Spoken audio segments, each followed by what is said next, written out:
So, Rimaji, all the participants who registered will come directly onto the YouTube, right? No, they will come in this only, but this is specially for the faculty, the link.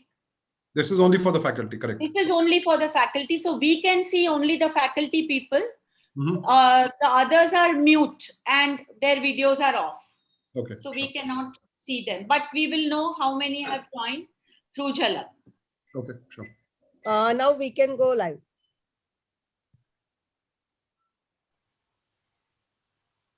Bhavna ma'am, you can start. Okay, thank you, Jhalak.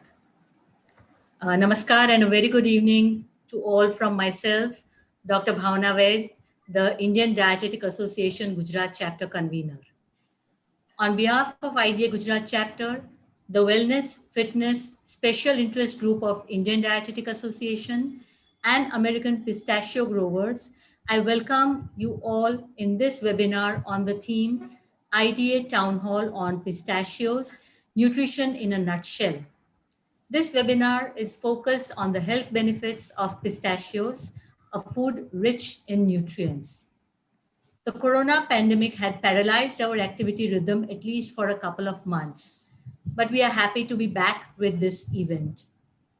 It's my privilege to welcome a bunch of experts, Dr. Mike Russell, Dr. Seema Gulati, Ms. Kinita Kadakia, and Mr. Saurabh Khushru-Shahi.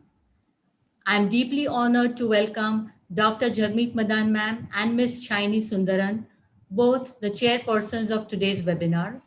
Welcome all. I also extend a very warm welcome to all the delegates attending this session, which I'm sure is going to be a great session of learning and exchange of knowledge. So let us begin this academic feast with the introduction of the chairpersons.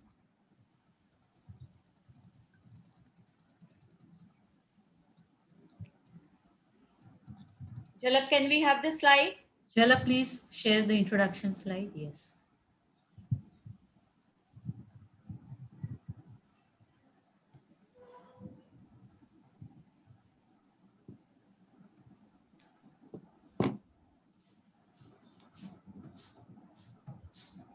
Dr. Jagmeet Madan ma'am is an eminent nutritionist, National President of Indian Dietetic Association for the term 2019 to 2021. She is the principal and professor at the Department of Food and Nutrition and Dietetics at Sir Vithaldas Thakurse College of Home Science, SNDT Women's University, Mumbai. She is a gold medalist and recipient of several awards like Young Scientist Award, Dr. Ramanathan Award, and Maharshi Karve Utkrishta Shikshak Award for the year 2017. She is a member of the National Registered Dietitian Board for the term 2019 to 2021. She is an India representative of International Confederation of Dietetic Association, ICDA, for 2020 to 2024, and the Asian Federation of Dietetic Association, AFDA, for the term 2019 to 2021. She is a PhD guide at the SNDT Women's University, Mumbai.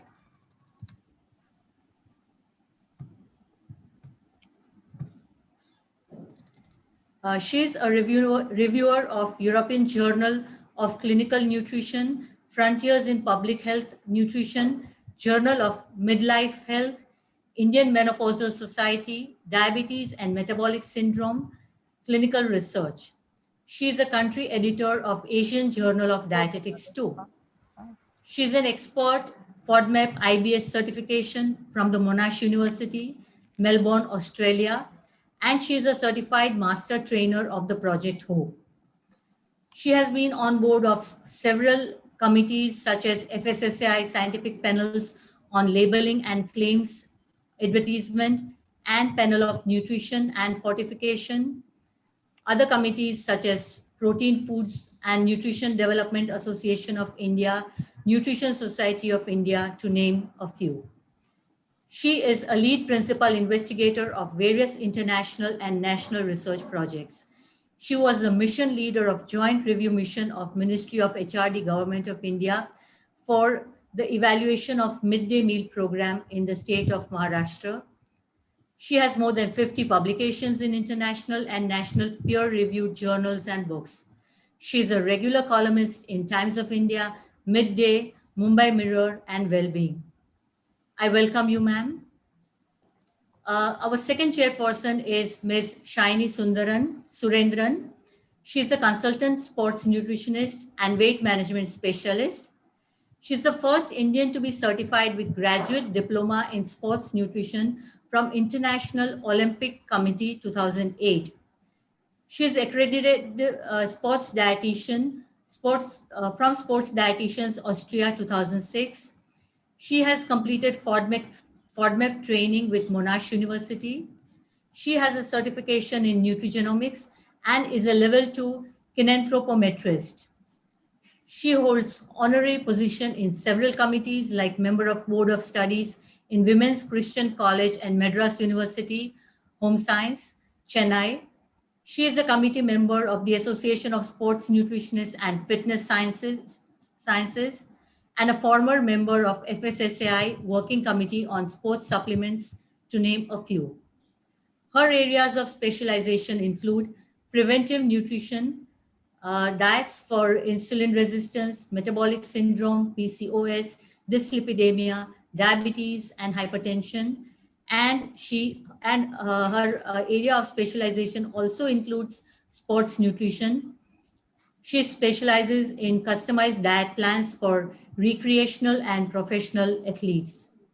She also has to her credit a number of webinars or academic events as speaker, moderator, or resource person. She has authored 2 books in Tamil, which are books for the public, and they are the books about nutrition for weight management and recipes for various health issues. She's an active media person with regular presence on several channels such as Asia Village Digital TV, Suryam FM, Wakatan YouTube channel, Jaya TV, Kalaid Nair TV, to name a few. Her clientele includes international and domestic cricketers, competitive swimmers, squash and tennis players, badminton players, table tennis players, and individuals from film industry. So we are privileged to have you, Jagmeet ma'am and Shaini, as the chairpersons for the events for today's event. And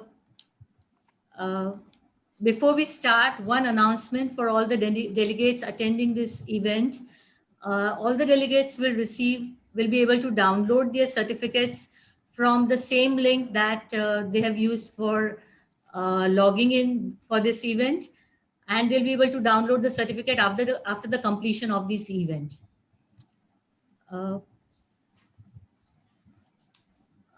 Okay, I now request Ms. Reema Rao to take over.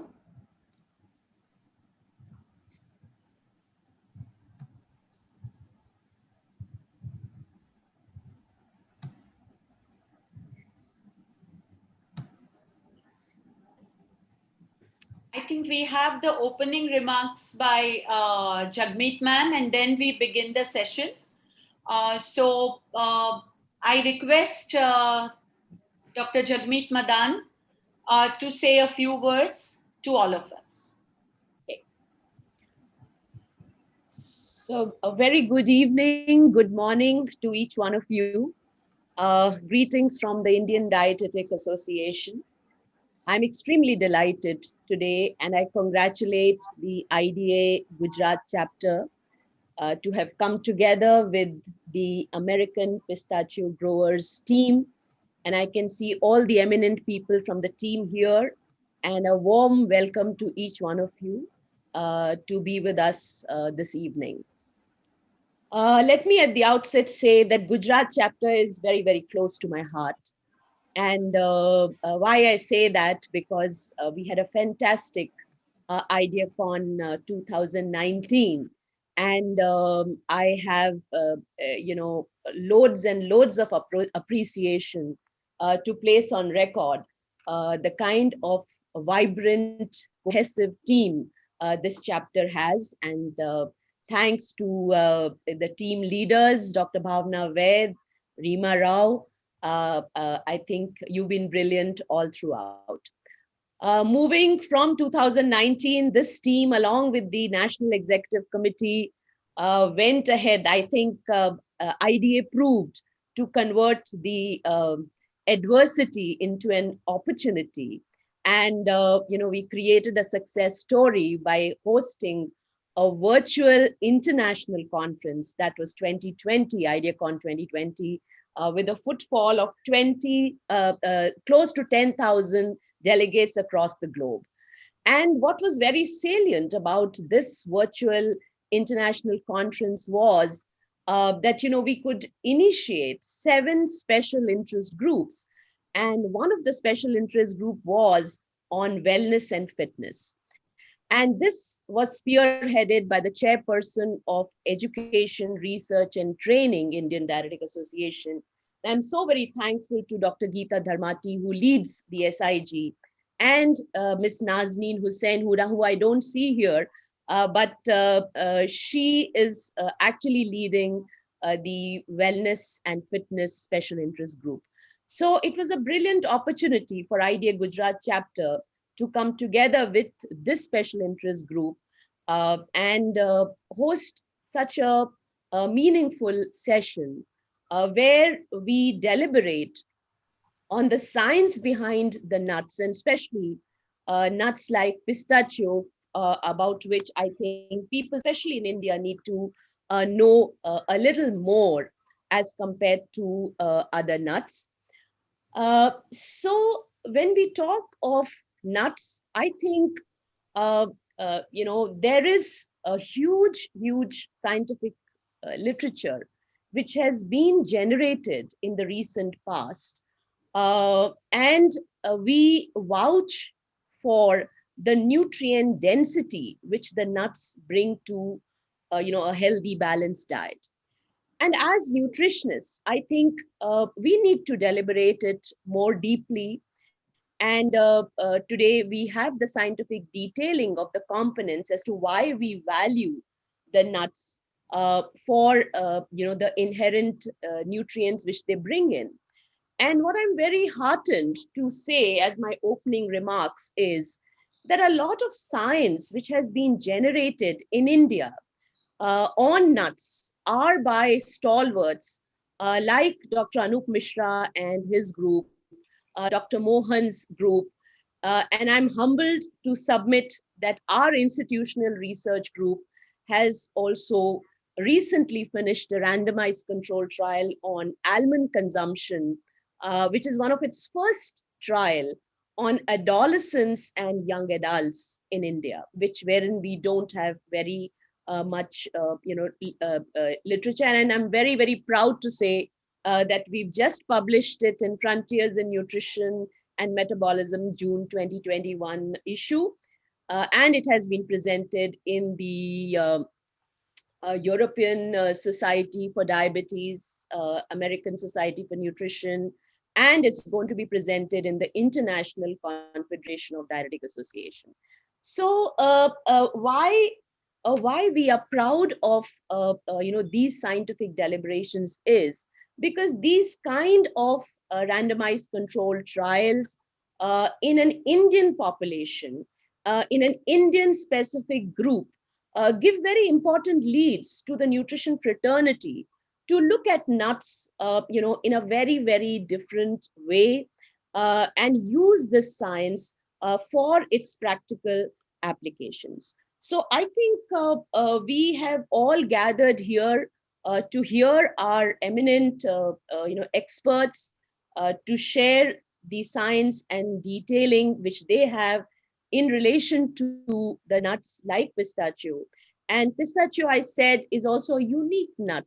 And if you look at its composition, we value it for its high protein, of course, good quality fat, and the important minerals which are there, and of course, special essential amino acids. So I think these are the areas which we really want to look at it scientifically in this session. And I'm looking forward to more detailing coming from Mr. Sumit Saran, Dr. Seema Gulati, Dr. Mike, Ms. Kenita, and Mr. Sorab. So I look forward to a very, very fruitful session. So over to you, Reema. Thank you. Thank you so much, ma'am. Now I would like to invite Mr. Sumit Saran, who is the India representative of the American Pistachio Growers. He's the director of SS Associates, a strategic consulting firm that specializes in generic marketing of international foods in India. So over to you, Sumit. Thank you, Rimaji. So glad that we are able to put this together. My name is Sumit Saran. I represent the American Pistachio Growers in India. And when I say I represent the American Pistachio Grower, it means that we don't trade. Our role is to create awareness about pistachios grown in the US. American Pistachio Growers is a trade association of growers and processors in the states of California, Arizona, and New Mexico. 99.9% pistachios that come from the state of California. So sometimes you will also see them being called California pistachios here. So our role is towards creating more awareness about these pistachios. And I'm so glad and so thankful that we get this opportunity to actually work with IDA and to reach out to nutritionists with such stalwarts like Mike, like Kinita, like Saurabh. Thank you all of you for joining us. And we've been very lucky. We've been doing this work in India for about 2 years now. And we realized that pistachio is nothing new to Indians. We all of us know pista for ages, generations, except that pista has always been only used as a garnish on our mithai or on our palau, and everybody would use, or sometimes in a kesar pista ice cream. And when I was doing this work, I realized that a lot of Indians actually don't know that India does not produce any pistachios. So all our pistachios that are in the market used to typically come from the Persian region. Only in the last few years, California and the US American pistachios started to come into India in a large way. And the Iranian pistachio that used to come is a slightly different variant, which is more used as a sweeter variant that is primarily used more as a garnish. But pista as a snack was a missing component in our diet and in our meals. And once the research, especially on the protein component broke through and what Dr. Madan said came out on pistachio, it's just too good a nut for Indians not to know. And so what better than this panel and what better than this community to reach out to first. And from there on, we look forward to working with IDEA on a regular basis to get this information out to more consumers. Healthy snacking per se, we watch this space very closely, and I've been a retailer in my past life. The snack market in India is absolutely going through a revolution. The revolution started even before the pandemic, but in the pandemic and post that, I see a definite propensity among Indians to eat healthy. And I believe that pistachios will have a very important role to play. So thank you again for having me, and I look forward to this session.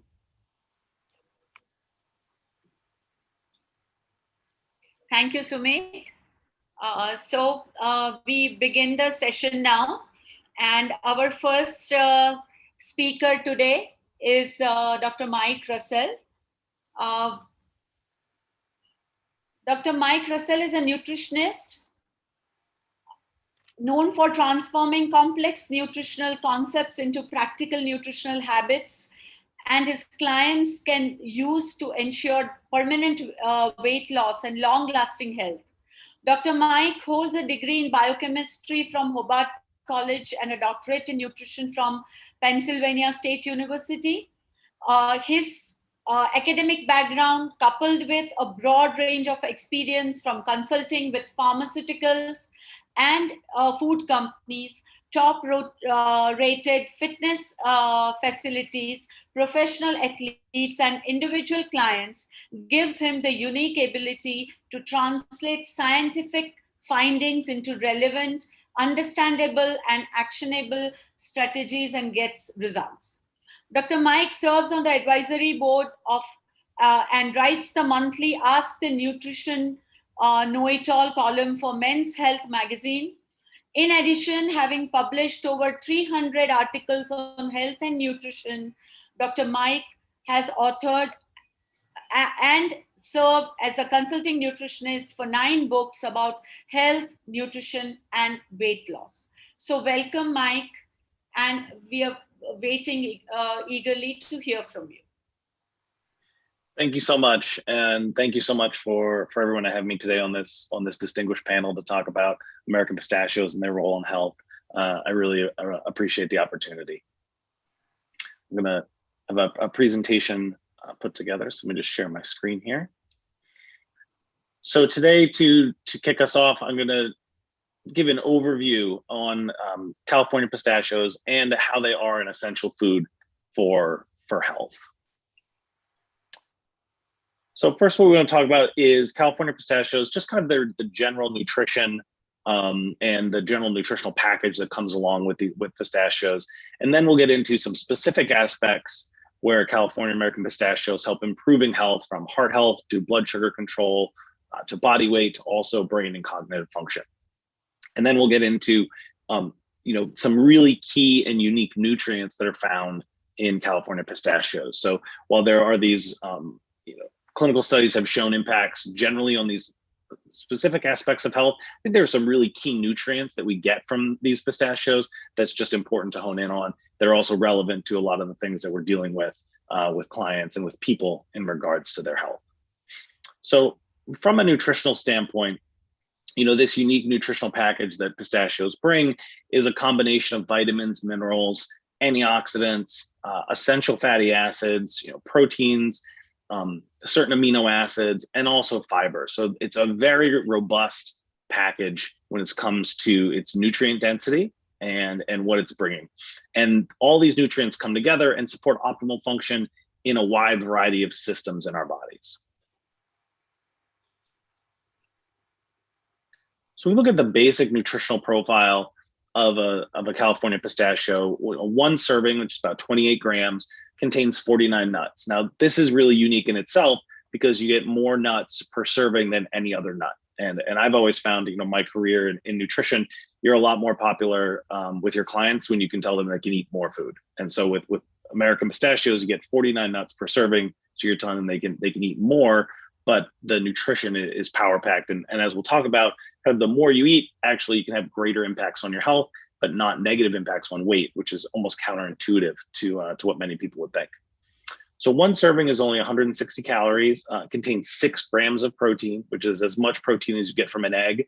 I'll touch a little bit on protein later, but I know it's also another point of discussion for this panel. Has 13 grams of fat, and 11 of those are those heart-healthy monounsaturated fats, 3 grams of fiber, and it's kind of some key call-outs on minerals, magnesium, potassium, and then also B vitamins, phosphorus, and copper. So it's a very well-rounded, component nutritionally. If we look at large population-based studies, what we find with pistachios and overall health, and one, the Predimed study, which is a famous study that was carried out in Europe, looking at the impacts of a Mediterranean diet, that greater than 3 servings per week of nuts like pistachios was associated with a 39% lower mortality risk. When we look also at consumption of nuts like pistachios at greater than 2 times a week is also associated with lower body weight. So we have this really, this is just 2 examples of a large database of large population-based studies showing that individuals who regularly consume nuts like pistachios in their diet have overall greater health, lower rates of mortality, and healthier body weights. So in the US, it's very popular to talk about dietary patterns, like what's the pattern of healthy eating, and California pistachios are really foundational in that healthy dietary pattern. Now, if we transition to talk about pistachios and heart health, and this was really an area when I got my PhD in nutrition, that was a primary focus, was nutritional interventions to support and reduce risk of cardiovascular disease. We look at the clinical research on American pistachio and heart health, and what we find is really interesting in that there's a dose response reduction in this cardiovascular disease risk profile. So in one study that was actually done in the lab where I also received my PhD, they gave individuals either 1.5 ounces or 3 ounces of pistachios every day. as part of a heart healthy diet. And what they found was the more pistachios people consumed, the greater the reduction in risk factors for cardiovascular disease. Now they took this a little bit further and they looked at the LDL cholesterol particles. So for many of you that are familiar with kind of the genesis of cardiovascular disease, it's that these LDL or these cholesterol particles get oxidized, they get in the blood vessels, and that's really how, in the blood vessel walls, and that's how atherogenesis and plaques begin to form. And what the researchers found is that increased pistachio consumption is actually associated with a reduced oxidation of these LDL or bad cholesterol particles. So it's the antioxidants and probably those heart healthy fats that are in those pistachios actually help prevent that initial stage of atherogenesis. And so it just shows that there's this clinical, you can show biomarker improvements, but then when you get down to helping slow or attenuate the progression of cardiovascular disease down at the molecular level, which is always really cool to see. Next, moving to talk about pistachios and blood sugar. So we talk about heart health and cardiovascular disease. Really the next big thing in this cardiometabolic picture is blood sugar. And there are two really important things about when it comes to American pistachios and blood sugar. Sumit was mentioning that they can be used as a garnish. And what's interesting about that is that when you include American pistachios in a meal, so whether it's a garnish or a larger serving than you typically get with a garnish, what research shows us that it actually slows that postprandial blood sugar response.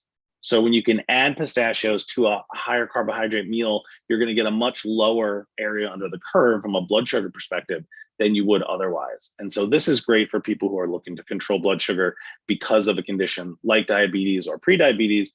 But I think now there's really a big push, for people who are actively seeking to be healthier, that controlling blood sugar is something that just everyday people without diabetes are thinking about.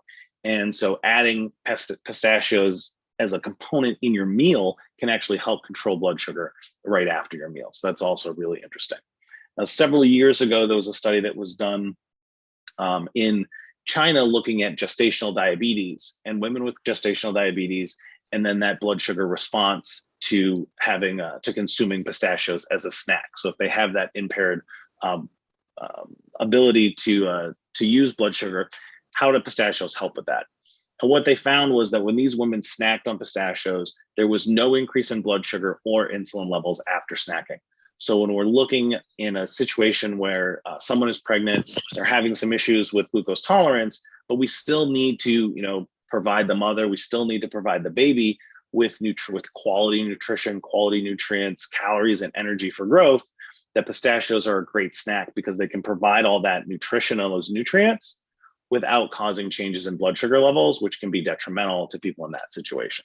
So really cool the way that pistachios can work via blood sugar. And how this works, I call it, pistachios have this, I call it the trifecta of satiety. So these three components, fat, fiber, and protein, all come together and can help control blood sugar. And also might have to do, we'll talk about it in a couple slides, with antioxidants. So the antioxidants can also have an impact on blood sugar response, and pistachios have some really interesting antioxidants that also come in and can help here.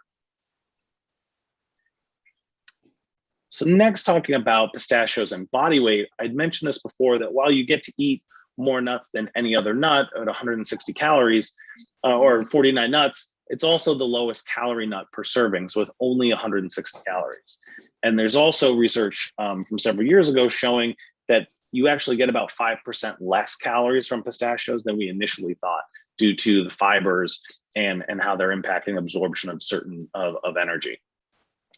But what's really interesting, studies have consistently shown that pistachio snacking is not associated with weight gain. So when I highlighted some of those population-based studies, showing that people who consume nuts like pistachios greater than twice a week actually have lower body weights. But that another clinical trial showed that when you added pistachios to a weight loss diet, that not only did weight loss proceed like you would expect, but those individuals also had improved health versus the individuals, improved biomarkers of health versus the individuals who didn't include pistachios in their weight loss program. And I think this is also really interesting because as we restrict calories in a means of controlling body weight, What we're also doing is we're also restricting the opportunity for our bodies and our diet to get all the nutrients that we need. So if we can recommend and provide clients with snacks like pistachios that are nutrient rich, but calorically controlled, we're going to also help them reach their weight loss goals, but at the same time, make sure that we're maintaining optimal health by helping provide their body with all the nutrients they need. There was another study that was done in France where they had people add pistachios to their diet. So this was 53 grams of pistachios. So it was over 300 calories of pistachios. And they found over the course of this study that it led to no changes in body weight. So this, again, is also really interesting that we're actually adding food to someone's diet, but then in that free living situation, they're not increasing their body weight at all, because that can be a concern. Nuts historically seen as a food that are higher in fat, that it can be a concern for some people. If I'm snacking on a higher fat food, is that going to lead to weight gain?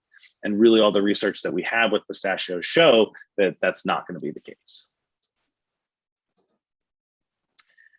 The last kind of body system for health before we start getting into key specific nutrients is how pistachios can help with brain health. And I think this is really interesting. And so there was a study done at Loma Linda University in California. And what they did was they had participants eat pistachios, and then they actually measured changes in brain waves. And what they found was that when individuals ate pistachios, these American California pistachios, there was an increase in these gamma brain waves. And these gamma brain waves are associated with enhanced information retention, learning, and enhanced mental processing. So it's like snacking on pistachios it creates an environment neurologically, that we all want to be in, where we can process and learn information more. Another thing that I thought was really interesting about this study specifically was that the more time that the pistachios were actually being chewed and were in the person's mouth, that led to a greater stimulus of these specific brain waves. And so with pistachios themselves, you have to shell them. It takes a little bit more time to eat them. You eat them more slowly. You get more nuts per serving than any other nut. So you have a lot of opportunities to have the pistachios in your mouth. It's a slower eating process. So you're actually going to get this greater stimulation than if you would other snack foods. So really cool, kind of the neurological side of things. Now I want to transition, talk a little bit about the antioxidants. We'll actually get back into a little more brain function because of some of the antioxidants in pistachios that have an impact there. But American pistachios have three main, antioxidant components. One is EGCG, which is really most famous for being the polyphenol that's in green tea. Lutein, which I'll talk about in one more slide, and then also anthocyanins. And so the anthocyanins, that's what makes blueberries that dark blue purplish color. What's what gives red onions or purple cabbage, that red color, cherries, etc. It's known for giving fruits that dark red, but pistachios also have it, and they're also actually the only nut that contains anthocyanins, and you'll see it in that purple or reddish hue that you see on the outside of the nut itself. What's really interesting though about lutein specifically is lutein is this antioxidant that concentrates in your retina and then also concentrates in your brain. Low lutein levels are also associated with macular degeneration. But lutein itself, functionally, it works to optimize brain function and plays a role in complex attention and spatial memory. So remembering, spatial memory being part of your short-term memory, like remembering where things are in space, for all of those like myself who forget where we put our keys. But because it concentrates in our retinas, it's also essential for eye health. And we were chatting before this event started a lot about how the pandemic has changed how we function and how there's so many more virtual events like the great one we're doing now. But that also means we're staring at screens so much more. And this can lead to eye strain and also eye fatigue. And research with lutein shows that lutein can actually help filter out the blue light emitted from these screens to help reduce eye strain and fatigue. That blue light is also responsible for disrupting normal sleep cycles because how it impacts melatonin release in our brains. So lutein is this very cool antioxidant that has broad implications for eye health and brain health, especially as we get more and more technological as a society. Next, I want to talk quickly about the fiber that's found in pistachios, because, while fiber is very important, it's the fiber found in California pistachios is also very unique because it functions as a prebiotic. And so prebiotics are different than probiotics because prebiotics essentially serve as the food for the bacteria in our digestive system. And that the right kind of prebiotics can actually stimulate the growth of the right kind of gut bacteria. And so what research was found, this was a research study done in the British Journal of Nutrition, and I'll just read here, the quote is in green. The effects of the pistachio consumption on gut microbiota composition was much stronger than that of almond consumption and included an increased number of potentially beneficial butyrate producing bacteria. So what the researchers did here, they were looking at the impact of a variety of different nuts on gut microbiota change. And what they found was that pistachios are not just a good source of fiber, but they have this strong probiotic property. And, in today's world where immune function is so important, these butyrate producing bacteria can actually talk directly with our immune system to help stimulate and promote a healthy immune system and support immune function. So it's really cool. We don't often think of like our snacks, something like a California pistachio, actually enhancing and supporting healthy immune function. But with the fiber and also with some of the other antioxidants and nutrients they have, it can be a really good tool to be a good foundation for a healthy immune system. Then the last thing that I wanted to cover, and it's going to be discussed next, so I don't want to talk about it too much, but pistachios as a unique plant protein. I'd mentioned before, it has 6 grams of protein, but it's also a complete protein. So it provides our body with all the antioxidants or all the amino acids, that our body needs. It's readily absorbed. And so the combination of having all the essential amino acids plus good digestibility, make it a really powerful combination, especially from a plant protein perspective, which is unique. Also unique from a plant protein perspective is that it's portable, requires no refrigeration and no preparation or cooking. So this is also something as we're more and more on the go and people are looking for, all natural snacks and foods that are good for you, that are also portable, don't require refrigeration or preparation. These California pistachios check all those boxes. Now, from an exercise perspective, when you take that protein and then you also take the electrolytes that are found in California pistachios, talking about potassium, sodium, and magnesium, and you bring all these things together, it's a great food for recovery from activity. And it's a great component for recovery for activity. We do a lot of work with registered dietitians in the US that work with professional football teams. And it's consistently one of the snacks that they're putting in with their athletes because it contains this protein and it also contains these electrolytes.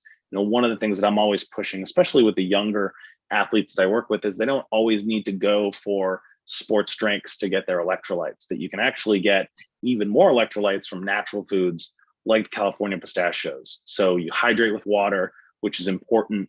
There's some data from the US showing that greater than 50% of athletes start games or practices with less than optimal hydration levels. And this is the study population here was amateurs and adolescents all the way through professionals. So it's just a wide ranging issue. And I always tell my athletes, like, rehydration starts right after exercise. And so if you can rehydrate right after exercise, then you're going to be going into your next training session properly hydrated. And something like pistachios is going to give us all those electrolytes that we need to replenish from hot intensive exercise. So in summary of kind of all the things that we talked about, and I know it was kind of a whirlwind here because we're getting a lot in this information packed session. But one serving of pistachios contains 49 nuts. So it's a really hefty, great serving. It's a healthy snack that's been known to reduce risk factors for.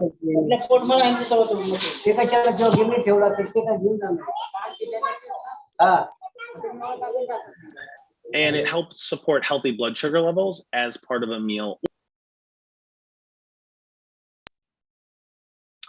It improves the nutritional quality of weight loss diets, and snacking on pistachios is not going to lead to weight gain. It supports healthy immune function as a prebiotic. So the fibers that are found in American pistachios actually help stimulate good bacteria in the digestive system, which can help support healthy immune function. and it contains complete proteins and electrolytes that are needed for recovery from intense exercise. So, and because it's portable, doesn't require any preparation, it's a great thing for athletes of all levels to have. So that's what I have today. I know we have some time at the end for question and answers, so I'd love to answer any questions afterwards. But again, thank you all for having me at this great session. I'm honored to participate.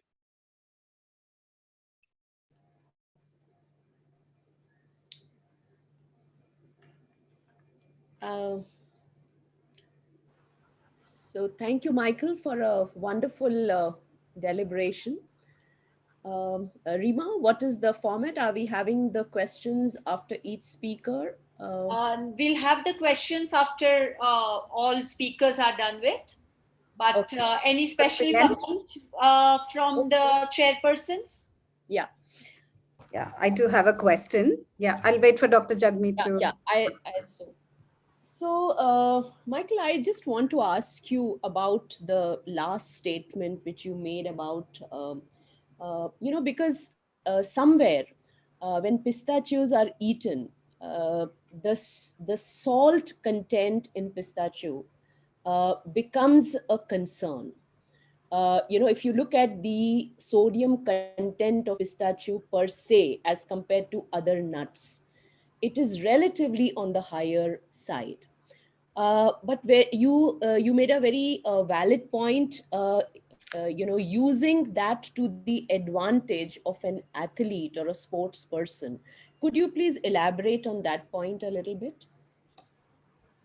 Sure. I think so. Sodium or salt, I think, is really interesting, and actually, on the whole, one serving of pistachios, if it has 150 milligrams of sodium, I'm sure it's not technically a low sodium food. I'm not sure what that quantification would be, but it's relatively low. I know in the US, the American Heart Association recommends that individuals with cardiovascular disease consume less than 1,500 milligrams of sodium.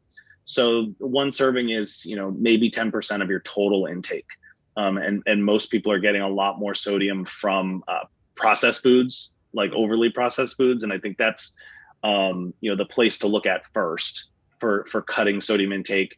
The pistachios, some of the cardiovascular disease studies that I highlighted, were included there as part of a heart healthy diet that supported optimal blood pressure levels in individuals that were at risk for cardiovascular disease. So I feel really good about it, despite it having some sodium, being a heart healthy snack. But for athletes, many people will go and reach for sports drinks really quickly. But when you actually look at the electrolyte content in those sports drinks, it's not that high. And if you are exercising in a really hot environment, you're going to be losing a lot of electrolytes, and you're going to need to replenish the sodium, and you're going to need to replenish magnesium and potassium. And so pistachios actually contain more than what you would generally get in a traditional sports drink. And so it's a great thing for athletes to be able to snack on. Michael, just one point here. I am a novice. I want to understand, maybe Mr. Sumit can elaborate. How is it that, where is it the sodium coming? Is it a part of the processing, or does it come naturally?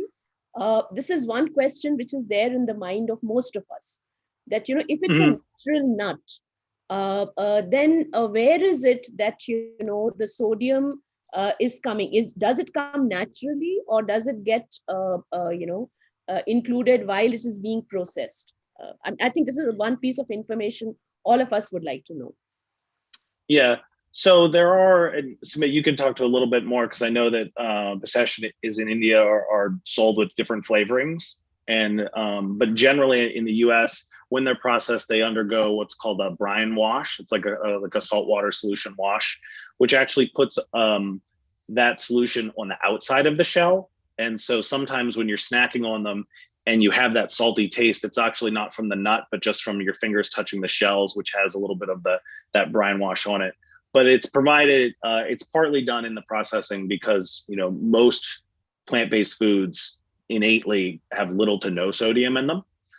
So it's slightly in the processing of them. And then Sumit, you can talk to like kind of further processing and flavoring that can happen. So in India, the most commonly sold California pistachios are roasted and salted. depends on different degree of salt. But if there is somebody who's completely off salt, there are also unsalted pistachios available in the market. So if you're prescribed no salt or no sodium at all, you can still go and buy unsalted pistachio. But the roasted salted pistachios has no, I wouldn't say it has any more salt than any other regular food. And like Dr. Russell said, a lot of that salt actually remains on the shelf, doesn't get to the nut. Okay, so which is clear that it is not natural. It comes as a part of the processing, right? And you can eliminate it by making it unsalted. Okay, so that clears our doubt. Yeah. Okay, thank you. Yeah, Shiny, you had a question. I do have a question. Michael, thank you for the excellent presentation, and you had clarified, the queries by Dr. Jagmeet Madan. Thank you so much. This was regarding the Loma Linda University study that you had mentioned, right? Pistachios increase the brain waves. Yeah. So if you could elaborate a little bit on that study, it would be really helpful. And also that pistachios don't require refrigeration. So if you could just share details about that. Yeah. Why is it that it doesn't require? Because it's quite, we all live in hot and humid places. So so that's a concern. So that's why.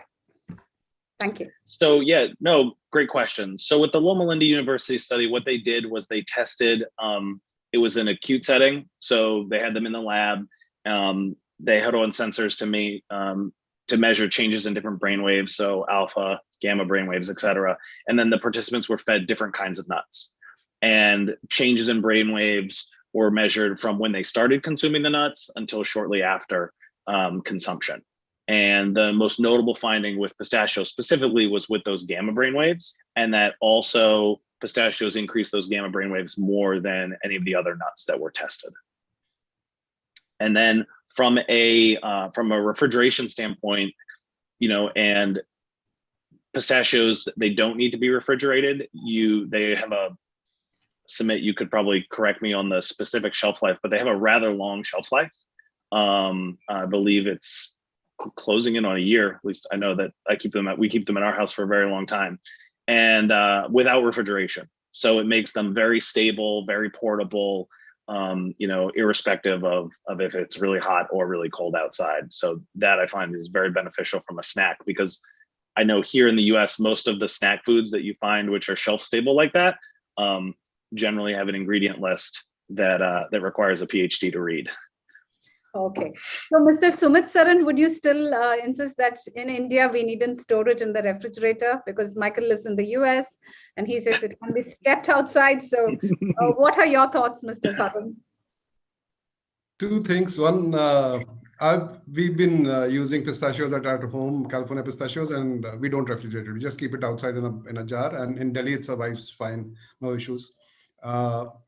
Typically, the brands mention a shelf life from 6 months to 12 months. But a packet of pistachio, you don't want to open it and keep it for a year. So, so if you keep it in a cool, dry place, I see no issues. And on the US versus India, these days, Washington is more hotter than Delhi. These are strange times. Okay. Thank you for that. Yeah. So we move on to the next speaker. Yeah. Thank you. Our next speaker is Dr. Seema Gulati. She's the head of the Nutrition Research Group, Center for Nutrition and Metabolic Research, and National Diabetes, Obesity and Cholesterol Foundation. Chief Project Officer, Diabetes Foundation, India. She's a PhD in the area of nutritional anthropology. She has been awarded gold medal for first position in Bachelor of Science. She has taken training for diabetes educator from Project Hope and has done nutrition research training course from Bangalore, Boston Nutrition Collaborative course. In international nutrition research methods and training on research methodologies for women scientists, sponsored by Department of Science and Technology, Government of India, and Department of Pharmacology, All India Institute of Medical Sciences. She has more than 14 years of experience in research and has published over 40 research papers in international journals. She has investigated more than 10 dietary intervention research projects and is actively working in the area of dietary interventions. She had coordinated and co-authored nationwide consensus dietary guidelines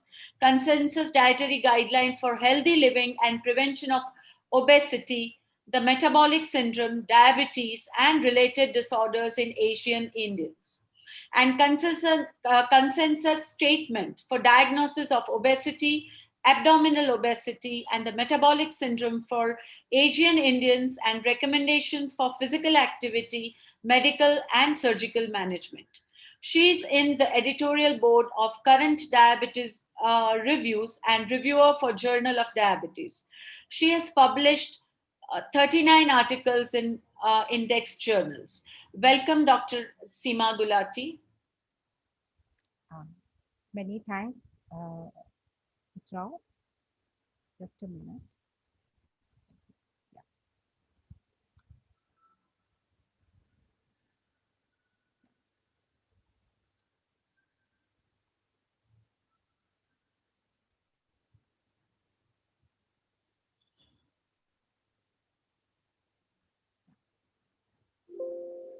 Many thanks for having me here, Rao, Dr.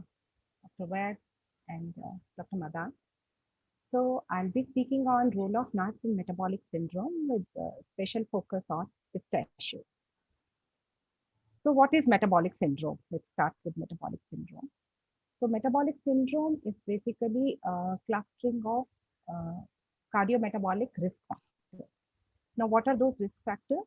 These are raised serum triglyceride level, high waist circumference, hypertension, impaired fasting glucose or impaired glucose tolerance, and low HDL level. So anyone having these, any 3 of the 5 risk factors is said to have metabolic syndrome. Now, if we look at Indian population, here we had conducted study among school children, and we had tried to collect information on these risk factors, and we noticed that this clustering of risk factors starts pretty early in Indian children, as early as 15 years of age. So as you can see here, the clustering of risk factors starts in teenagers and it increases with age. So this is quite worrisome. At such young age, there is clustering of metabolic risk factors. Now, and what if a person is having a metabolic syndrome, is prone to all these lifestyle diseases like coronary heart disease, cancer, osteoporosis, gynecological problems, gallbladder disease, and fatty liver, etc.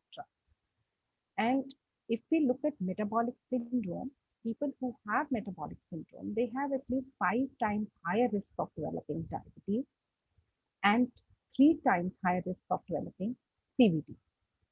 Now, what is the importance here? Because if lifestyle interventions are made at this stage, then reversal to normal state is possible.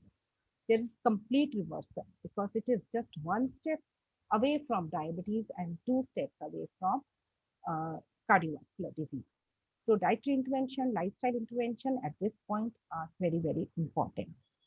Now, Indian scenario, if we see, about 1/3 of the urban Indians are suffering from metabolic syndrome. Constitutionally, Indians have higher body fat, higher abdominal fat, have a high liver fat, and low muscle mass.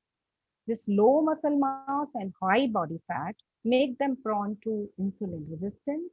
They have high free fatty acids, high inflammation, and high coagulation tendency.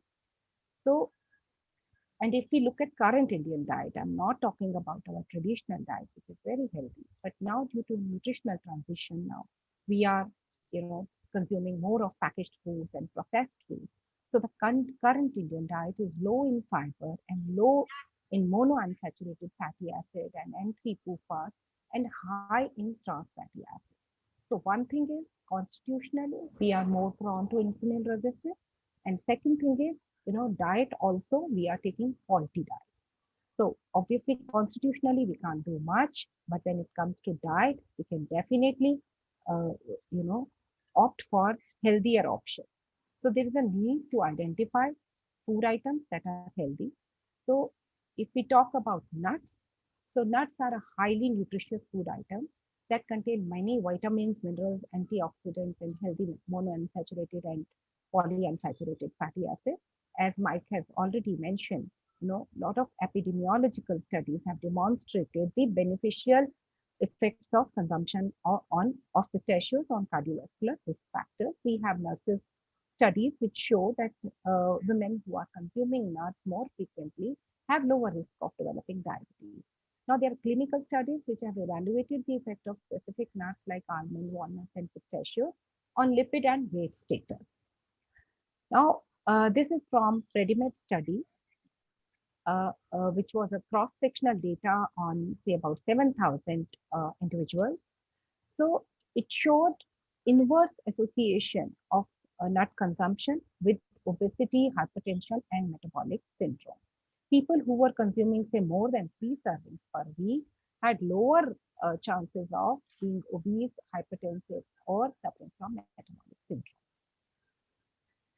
Then various meta-analyses and studies conducted by in different parts of the world have shown that when nuts are incorporated into an energy controlled diet, it does not lead to any weight gain. Now that is one thing. More important is that there is no significant weight gain, even after they are simply added to the habitual diet.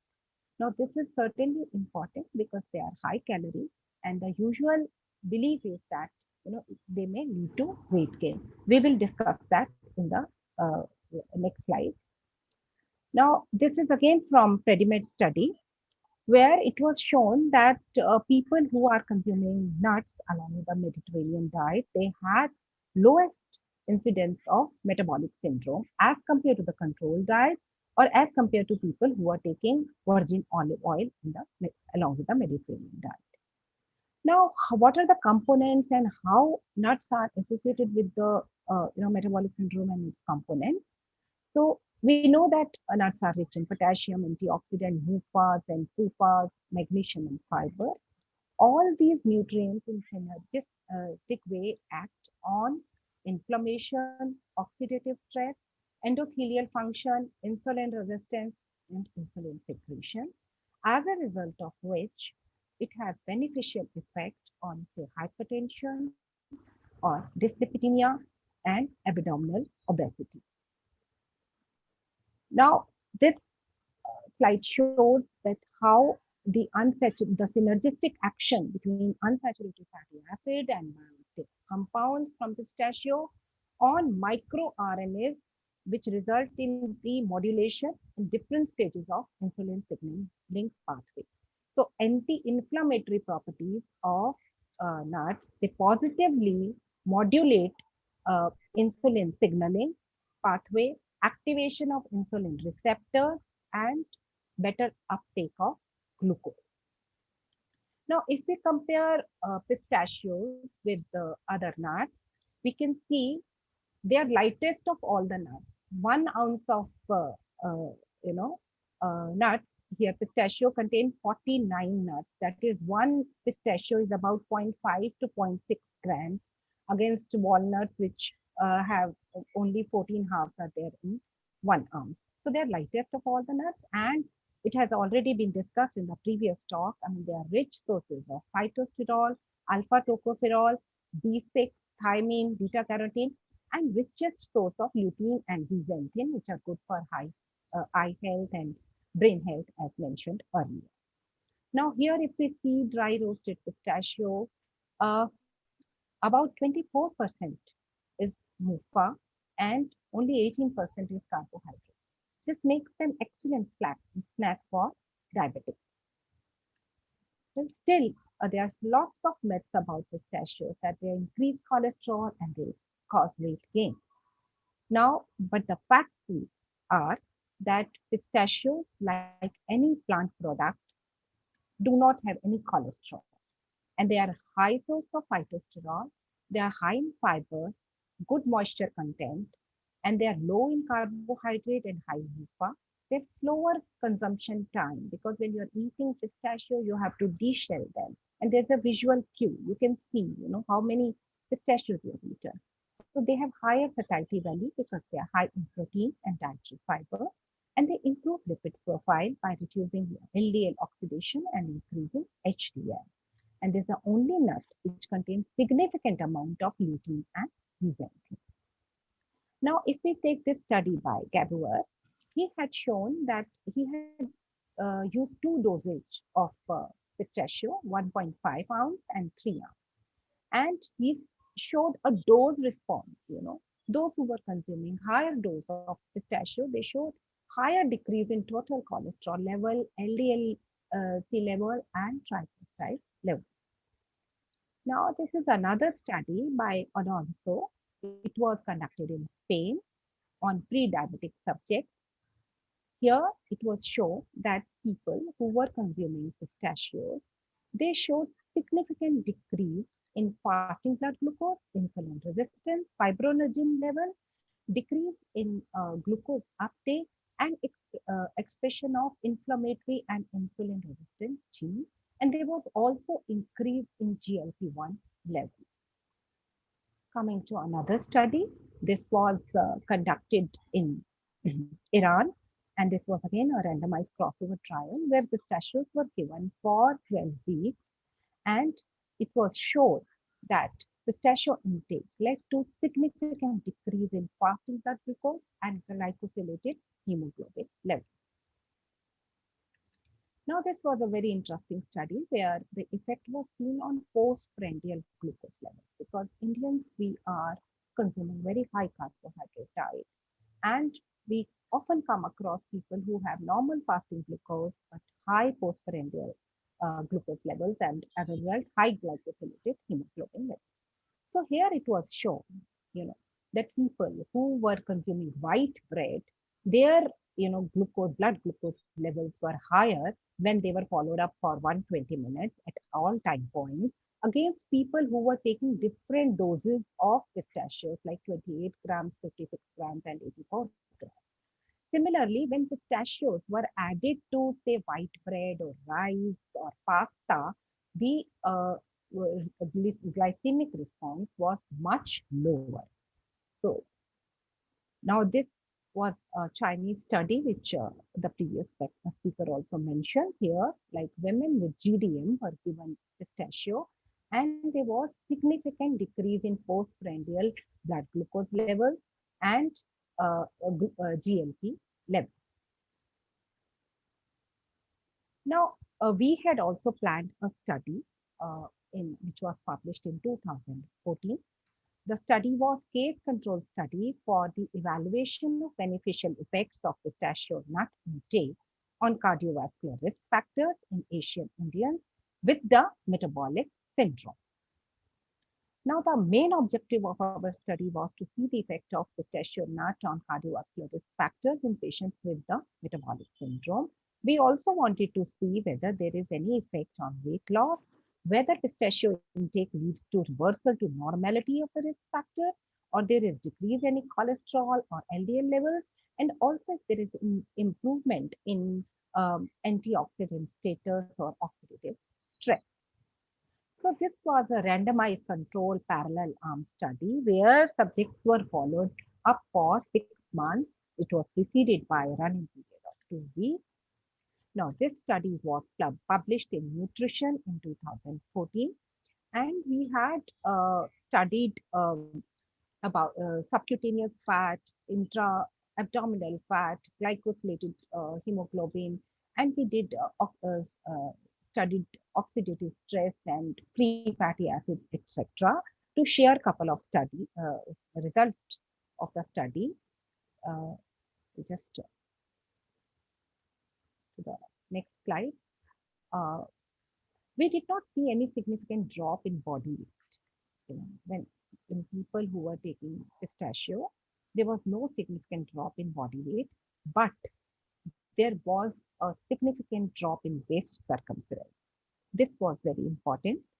That and there was a drop in fasting blood glucose There was no change in glycosylated hemoglobin, no statistically significant change.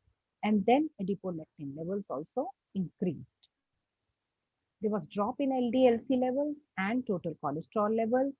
TNF-alpha and HSCRP also dropped significantly. There was a drop in free fatty acid levels and T-bars values post-intervention. So the possible health effect of pistachio consumption were due to satiety regulation and weight control, improvement in glucose metabolism and lipid profile, and improved emergent markers of atherosclerosis and cardiovascular disease, and reduction in blood pressure. So to sum up, prevalence of obesity, metabolic syndrome, and diabetes is increasing in India. There's a need for identification of food items that are beneficial in these health conditions. Nuts have a healthy nutrient profile and have beneficial health effects in terms of glucose metabolism. Intake of pistachios, decreased waist circumference, lipids, inflammatory markers, subcutaneous fat, and oxidative stress in Indian population. Further long-term studies are required to study the effect of pistachio in Indian population. Thank you so much. Thank you, Dr. Seema. It was a wonderful, comprehensive collation of the research done on nuts, pistachio, and your group's work. I think one thing which emerged very salient from your presentation was, the blunting of the postprandial hyperglycemia. So, which is something of a real concern in Indian population, because we know that as Indians, we are known to have high triglyceride levels. And the genesis of high triglyceride is the hyperglycemia at the postprandial level. Would you like to elaborate how did you use the nuts in your intervention trial? And, what was the optimal way of using nuts to blunt the postprandial hyperglycemia? Thank you, ma'am. One thing is that in this study, we did not study the effect on postprandial hyperglycemia. That was a separate study. Which I quoted. But yes, it is very important. In that study, they had given pistachios along with the main meal, like along with the rice, pasta, and that decreased the glycemic index and hence the glycemic peak. In my study, we had given them as snack. The pistachios were incorporated in energy control diet, and we had given 20% of the energy was given from pistachio. So that's how we gave them in our study. But yes, we are doing another study. We are here trying to study the effect on postprandial hyperglycemia. Yeah. Yes, Shiny? Yes. Yeah. Dr. Seema, excellent presentation. And I could relate so much because as a practitioner, I get to see that every other client has insulin resistance. And we also see post-reactive hypoglycemia.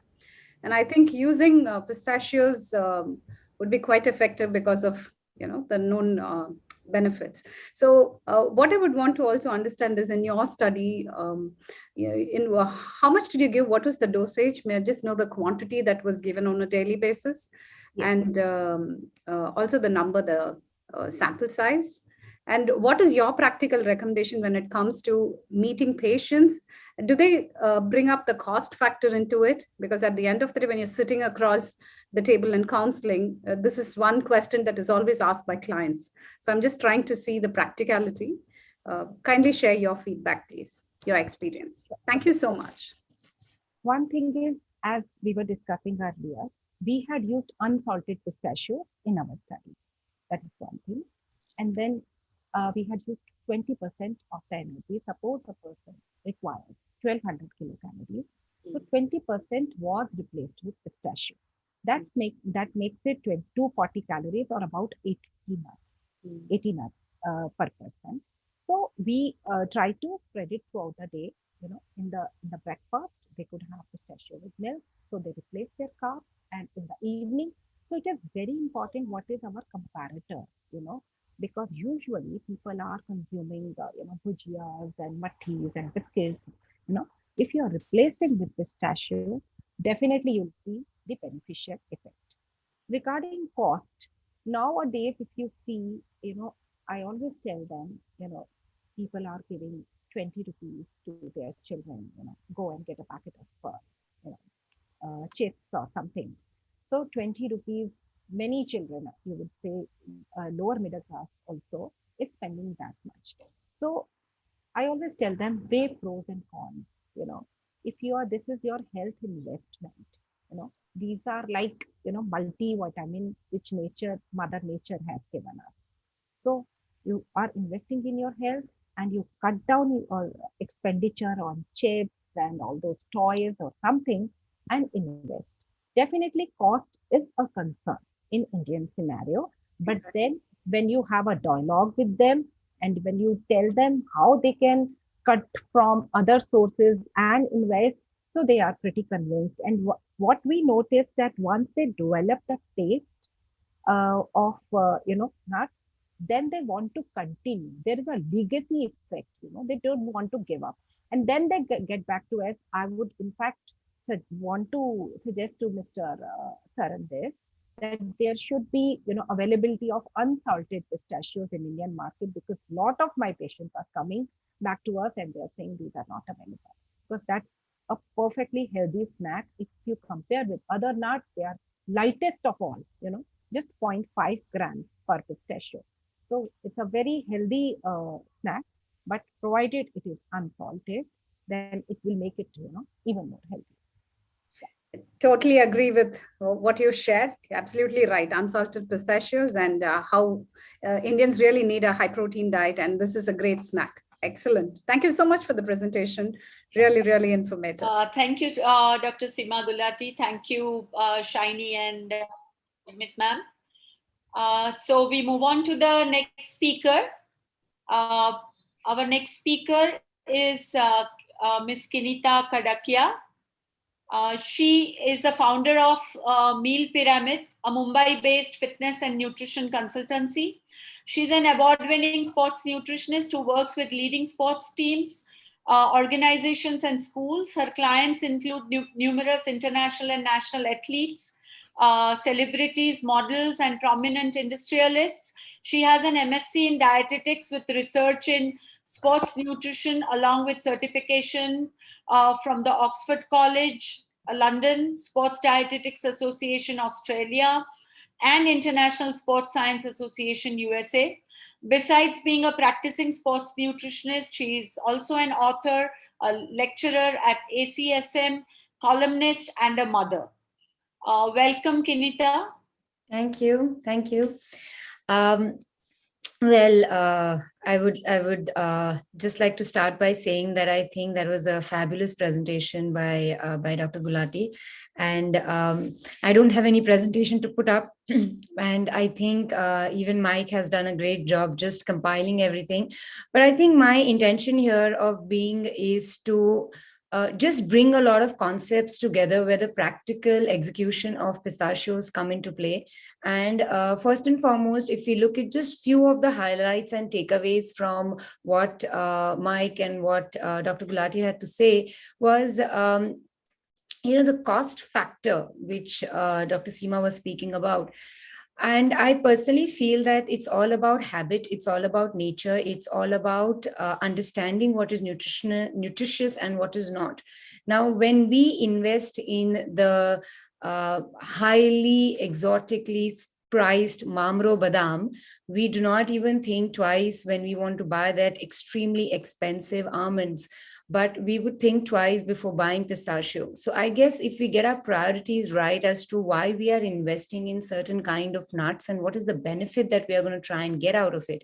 So looking at the broad benefits, like the major content of the antioxidants that are there, the carotenoids, the flavonoids, the anthocyanins, it fundamentally, this entire composition that pistachio comes with is just the whole antioxidant, anti-inflammatory role that it plays is something that we all are looking for in especially today's time. We are all the time finding things that are antioxidant in nature, anti-inflammatory in nature. Post-COVID, we all are trying to find what are those foods that can help us build our immunity. And I think pistachio definitely gets a thumbs up over there. Also, the whole gut microbiota that we were talking about, we know that how important a prebiotic is for a probiotic growth and how important probiotic growth is for immunity. So when we compile all these concepts in our head and we understand how important a particular food can help with an overall generation in your body. And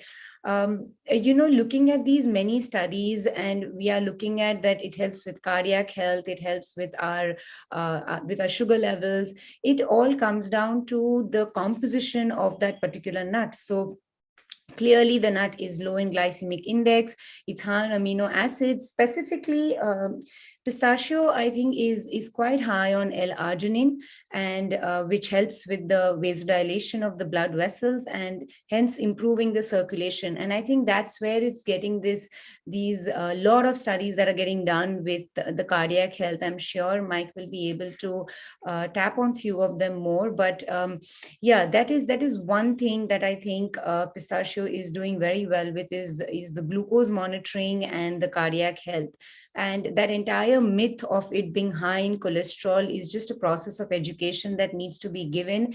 Because even today, in fact, in my practice, when I'm prescribing nuts and someone's come with a lipid profile where, their cholesterol is high, they are so resistant to including nuts in their diet because there is a immediate uneducated response of nuts is going to increase my cholesterol level. So I guess it all comes down to educating a general population. And I'm sure that only happens when we sit in a scientific background like that. And first we get convinced that, yes, this can be prescribed. And then we go ahead to the next chain of people under us where we can do this prescription. But I think one very, very important point that I want to make on pistachio is it is supremely high in melatonin. And that is one important aspect of pistachio. And I'm not sure if how many of y'all have had masala milk in the night with, milk mein badam or pista ka powder dal ke, and you're drinking that at bedtime.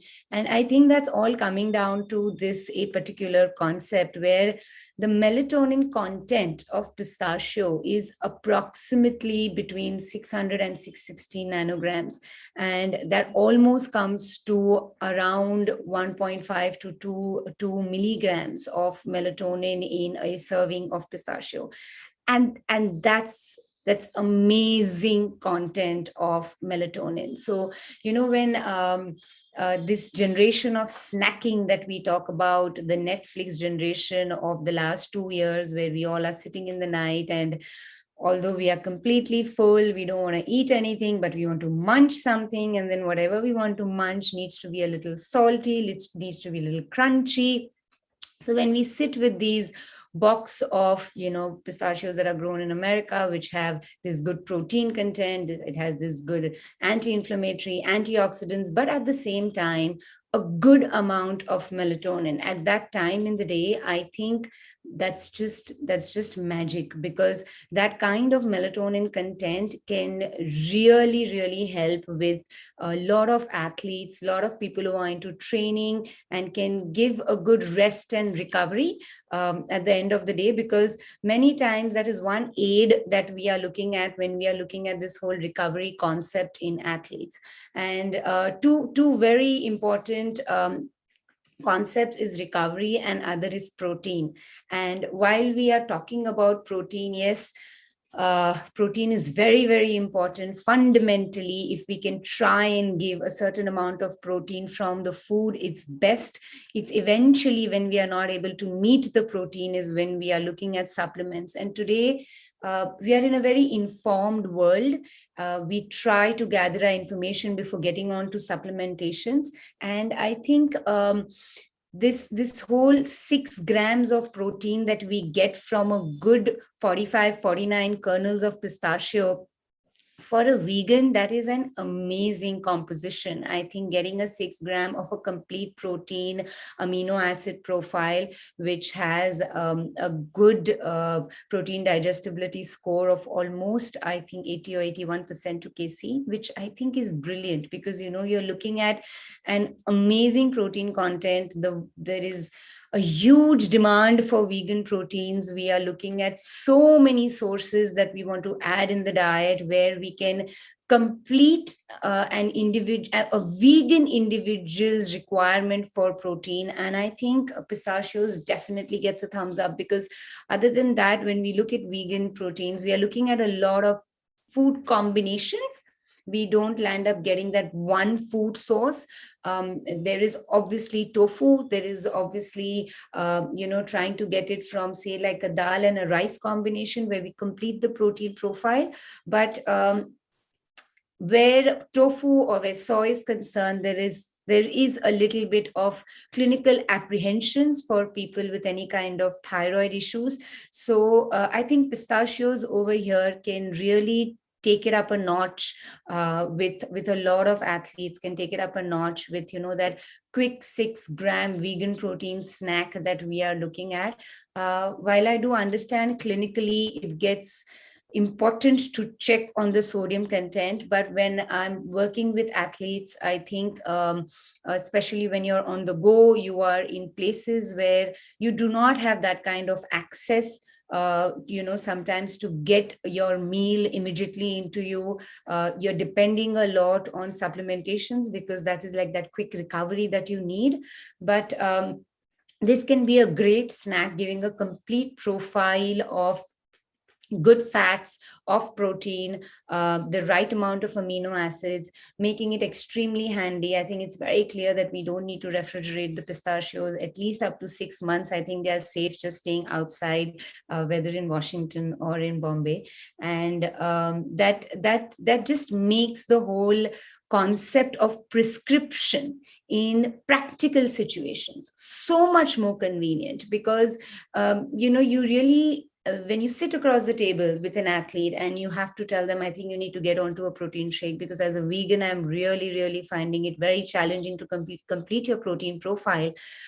When you do something like that, and then you tell them, you know what, instead, why not just have like a big chunky handful of pistachios? And that's where, you will never have resistance to something like that. That client across the table is never going to say, no, I don't want to eat, I'd rather just take a shake. One is always more acceptable to food than going on to supplementation. And if we are, with all these studies, able to get the best source of a good vegan source, of a complete vegan source, fundamentally, as of now, not giving us any kind of side effects, I think a salted pistachio for a certain target group, giving a good complete 6 grams of all amino acid, giving us a protein digestibility score of almost 81%.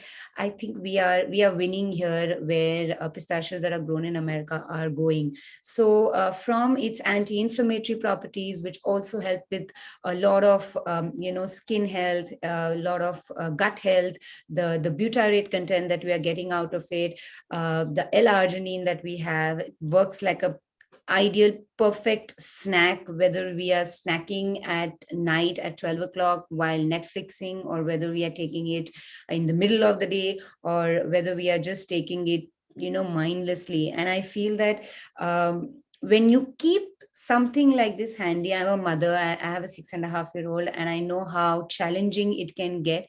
And during these COVID times, I think there are certain habits that are still not formed, because they are only adapting to what their surrounding is.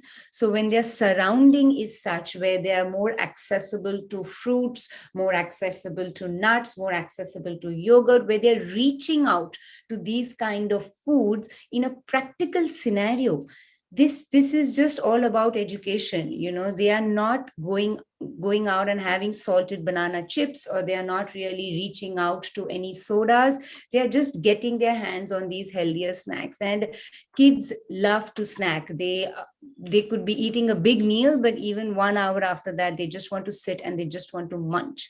And something like this, I think, really allows them to give them a good opportunity of explaining that why a complete composition of different kind of nuts in their diet can really help them grow better, whether it is from the complete fats, complete proteins, the energy. The volume is so compact, which is great, because for athletes, you're also trying to compact their meals.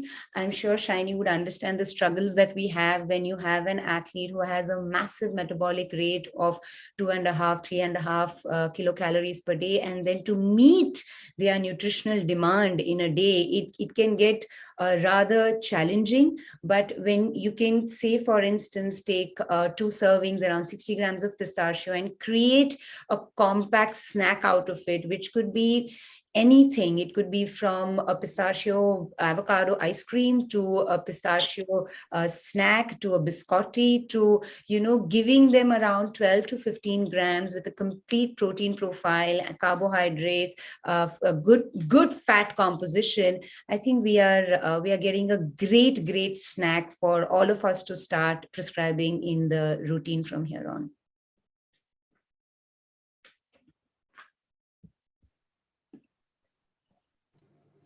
So thank you, Kinita. I think I'm going to request Rima to continue with the next speaker, and then we can have the discussion. We can have the discussion later. Yeah. So our last speaker for today is Saurabh Khushrushahi, a celebrity fitness trainer, and he runs SoFit, a very popular fitness program. Saurabh is a CrossFit Level 1 trainer and has successfully completed the Rehab Trainer Essentials, the Rehab Trainer Masterclass, and the Art of Breath 101 course. He's also a mobility, WOD, mobility and movement specialist, after having successfully completed the STIRET System Movement and Mobility 101.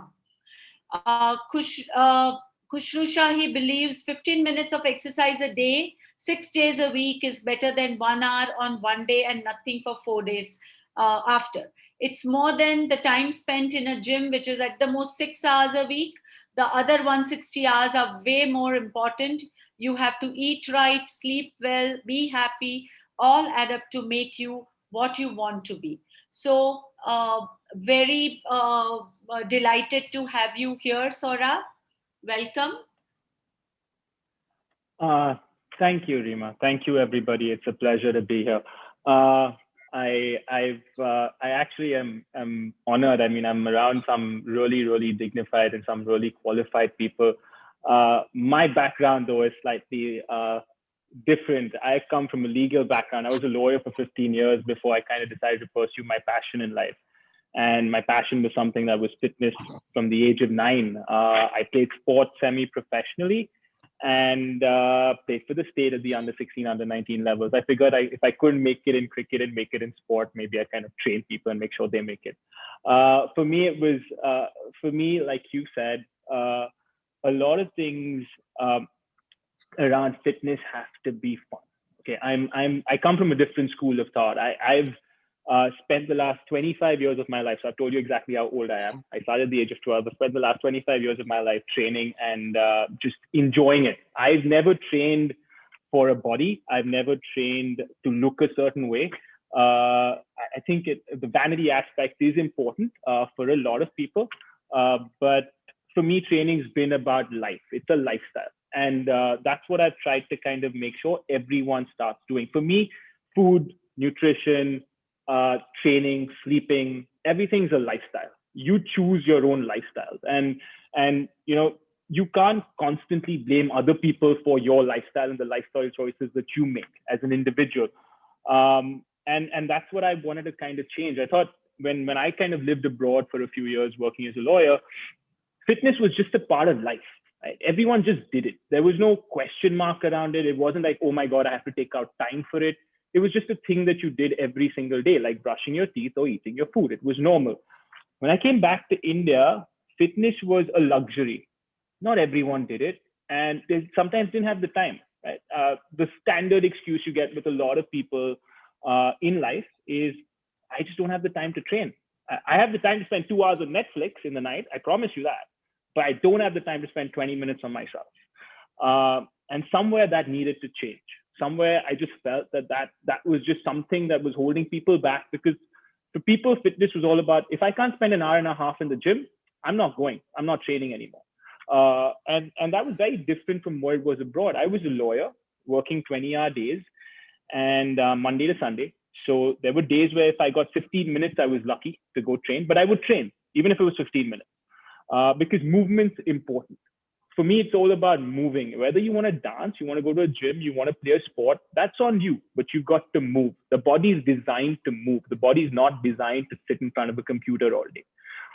And that was what I wanted to kind of bring in as far as the Indian system was concerned. And that's been my philosophy as far as fitness is concerned and as far as food's concerned. I'm not a nutritionist. I'm going to say that out loud. Kinita is the expert. Michael's here. Shini's here. Everyone here is the expert. I'm just a fun guy. I just like having fun. I want people to kind of live life to the fullest, and I want them to train. And that's basically why I started training in the first place. My philosophy as far as fitness or food is concerned, and this is something that I've constantly believed in my entire life, it's something that they call the KISS principle. Keep it super simple. You keep things simple in life, you will get stuff done. You keep things simple in life, you will be able to do it over a long period of time. And the longer you do it, the more chances are you're going to see results. So whether that's food or working out or training or life in general, keep it super simple. And, you know, Kinita touched upon it. We live in the Netflix generation, right? Everyone wants results instantly. Tomorrow, I can binge watch 10 of my favorite shows overnight. So I should get my body of my dreams overnight. That's just the way people think, unfortunately. And that's not the way fitness works. That's not the way food works. You've got to give everything the right amount of time and the right amount of patience and consistency. And unfortunately, that is something that we need to change as far as people are concerned in everywhere around the world, not only sometimes in India. Now, when it comes to getting that body of your dreams or whatever you want in life, there's no one size fits all, and there's no one answer to every single thing. You can't just train, not eat properly and expect to see the results you want to see, right? We also live in a generation where everyone wants to do the cool things really fast. I don't know how to squat properly, but I want to do that box jump someone else is doing because I saw it on Instagram and it looks really cool. So I want to put up an Instagram story of my own where I'm doing that jump. I can't still squat and my legs don't have the strength, but I will do that. So that's the kind of world we live in. And it's important to kind of bring people back to basics, whether that's food or whether that's kind of training. I remember as a kid, and this kind of stays with me my entire life. I remember as a kid, I went to a cricket camp once when I was 10 years old. My father took me to my first cricket camp, and I spent the first 2 months just sitting in the net and practicing how to move my bat. That was the only thing I was allowed to do. I was never allowed to go into the nets with the big boys because that is for people who kind of been there and done that. And I remember going back to my mom one day crying and saying, I can't do this anymore. I can't keep going back and just kind of moving my hand and making sure my bat comes in the right place. And after all these years, I realized that basic class made me who I was as a cricketer. It taught me dedication. It taught me discipline. It taught me hard work. It taught me the right basics. It got my grounding right. And once you get that grounding right, everything else kind of falls into place in life. And that's the same with nutrition, and that's the same with training. Now, as far as food is concerned, I think it's a very important aspect that everyone's touched upon today. I've learned a lot from all of you also. Thank you very much. But what food and what I kind of have always tried to follow is 3 principles. Eat real food, so stay away from processed stuff as much as you can. Something that's grown off the ground on the trees or had eyes or ears in the past. If you're not vegetarian and you eat meat, eat a good amount of plant-based food in your diet and have your fruits, right? Just that simple. And nuts, form part of that plant-based diet, which I think is very, very important, which people don't really understand. And eat to fill your stomach and to live your life. There's a slight difference. I know a lot of people who kind of sit down on that dining table, and when they're done with their meal, they have to open their button, like on their pants, because they've eaten too much. They've just forgotten what they're doing. They're sitting in front of that TV and they're just eating. And then they're like, I've eaten way too much, right? So that's a very simple policy that I've followed as far as food's concerned my entire life. And I don't know if the nutritionists here want to kill me for saying that, but that's just what I've kind of followed. And that's what I want people to follow, because I think we've got a lot of reliance on supplementation, processed food, a lot of the other stuff, but we've actually forgotten the value we get from good, clean, real food as people. We don't, I go back to the way my parents ate, and we never had this on a dining table. I came from a good Parsi household, so we had our food, we had our meat, we had good food on the table, and we just ate as a family every single day. There weren't so many options. There wasn't, I want to eat a pizza today, or I want to eat that tomorrow. It was just nice, good home food, which I think makes a massive difference. I remember my mom always telling me in life, so eat your vegetables, eat your nuts, eat your vegetables, eat your nuts. I'm like, no, Mom, I'm not eating this. I can't eat this. It's not for me. Today, I force people to eat their nuts and their vegetables. Life's kind of come a full circle as far as I'm concerned. But it's important. I think it's important. Growing up, I wasn't a fan of nuts. I never actually understood what they brought to my system. And I just never ate them. And as I grew up and I learned more about food and I learned more about life in general and how I wanted to kind of keep myself healthy, nuts just became a part of my diet, just became a part of my life. Pistachios, I've always loved growing up. The minute I started having nuts, pistachios was something that was a part of my system. And I'm very happy that I was right, eating the right food, considering I've been listening to all you guys right now. So I'm actually happy I made the right decisions in my life. But I think it's important that people realize that you've got to eat a good, well-balanced meal. We live in a life where, everything's high protein. I want high fat. I want to do keto. I want to do paleo. I want to do this, but I don't want to eat a nice balanced meal. I'll do everything else you tell me, everything that sounds really cool. But you know what? What's actually cool is what my parents did and ate a nice balanced meal with everything included. And that just made life easier for me. My mom's 79, she's a lawyer, and she goes to court every single day, even today through the pandemic. If I'm her at the age of 79, I'm a happy guy. I promise you that. I'm not even half as fit as she is. And she's never eaten all the fancy stuff, all the supplements, none of that stuff. It's always been about just eating good, real food. She looks at me sometimes, she's like, can you give me some advice? I'm your mother, you advise the entire world, but you don't tell me anything. And I'm like, Mom, you know what you need to know. Don't worry. Whatever I've learned from you. So whatever I'm telling people right now is what I've learned from you. So it's all good. And that brings me down to a very important conversation, something that, you talk to your people about all the time. And I talk to my students about this a lot. Their major breakdown as far as their food eating pattern is concerned is snacks. What do I eat? I can eat my breakfast, my lunch, my dinner. I'll eat clean. I'll eat very well, blah, blah, blah. But then at 4 o'clock, I'm really hungry. Or I'm watching Netflix in the night. I'm really hungry. What am I going to eat at that point in time? And the first thing that you reach out to generally at that point in time is something that's easily accessible. Right? We don't, as human beings, we don't like actually working for our food, which is what our forefathers did. They worked for their food. We don't. We want instant stuff. Everything has to be there. I want to pick it up. I want to start. And that's why nuts is a very, very good snack option for most people. Now, pistachios have a higher content as far as protein is concerned, and they're a lot better as far as fat is concerned when you compare them to the cashews of the world. So snacking on nuts is so much better. And that's what I tell everybody, whether it's in the night, whether it's during the day, carry a handful of nuts, keep them with you and have them when you can, because it's what's going to kind of, A, it's going to fill you up. B, it's going to give you the right amount of protein. C, you're not going to eat rubbish. So we're going to kind of save on all those aspects, and we're actually going to get the benefit of it. So that's something that we've kind of tried to change through the way we train people and what we do with them.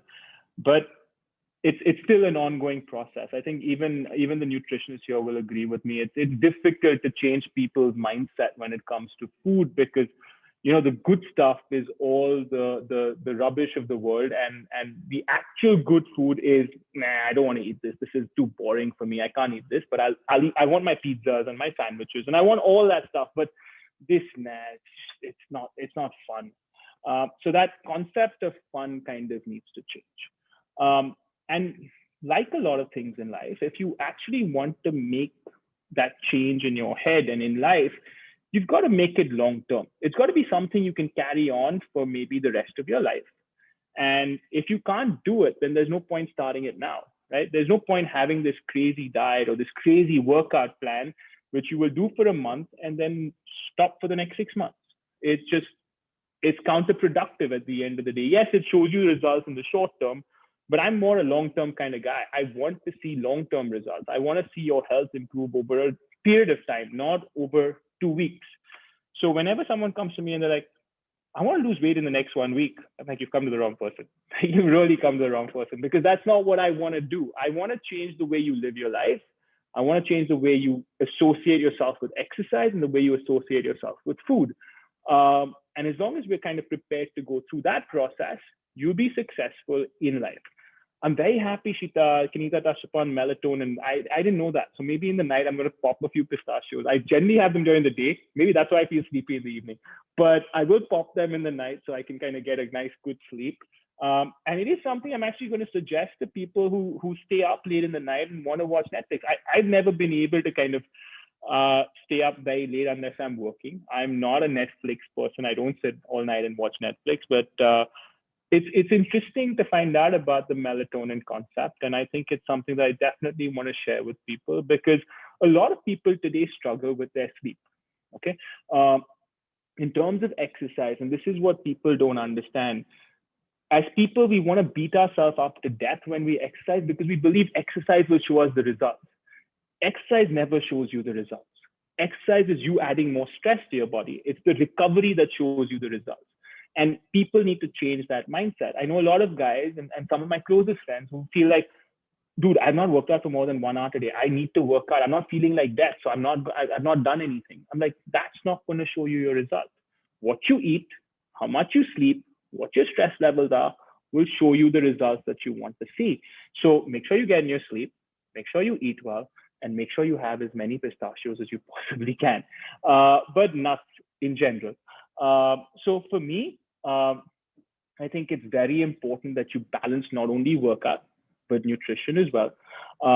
I'm a big fan of the American pistachios. It's something that kind of I eat regularly, and I'm being absolutely honest about it. I did find out a lot more benefits about it today that I did not know. So I'm very happy, and I'm glad I've been doing the right thing, and I've been telling people to do the right thing. But that's what life's about. Make it long-term, eat well, snack healthy, stick to real food as much as possible. You get a lot of people and a lot of kids today, and this is what bothers me the most. Every kid that comes to me, and they're 15 and they're 16, and for them it's all about, can I have a supplement? Can I have a protein shake? I'm like, but why do you want a protein shake? Because it's going to make me get muscles. I'm like, it doesn't get you muscles. Who's given you that concept? No, I should have a protein shake. I'm like, do you get enough protein through your natural food? I don't know. I'm like, yeah, so then go check. Let's kind of stick to food first. I'm not saying protein shakes are bad. I'm not saying supplements are bad. But when you can get a good amount of protein from your food, including pistachios and nuts, why are you going to that protein shake? What's the need? If you're not getting enough, and I get it, and Kanita touched upon it as well, vegans sometimes don't get enough protein, and there is an issue. Vegans need to eat a lot more food to get the required required grams of protein in a day. And it does get tough. So then I get the fact that you want to have a protein shake, or you want to supplement it. But if you're someone who eats meat, you're getting enough protein through your food, you're eating good, clean food with your nuts, you don't really need the protein shakes of the world. You can kind of rely on natural food. So that's basically as far as my system is concerned in terms of the way I like to talk to people about food, exercise, nutrition, and sleep. I love sleep. I'm a Parsi boy. We like our sleep. We like sleeping as much as we can. Unfortunately, sometimes work takes over. But sleep's very important. And now that I know it gives me melatonin, I'm having more of it in the night for sure. Thank you. Thank you so much, Saurabh. It was really very inspiring. And I'm kind of always seeing your challenges and kind of postponing it to the next time. But I promise you I'll do it. Thank you so much. Thank you.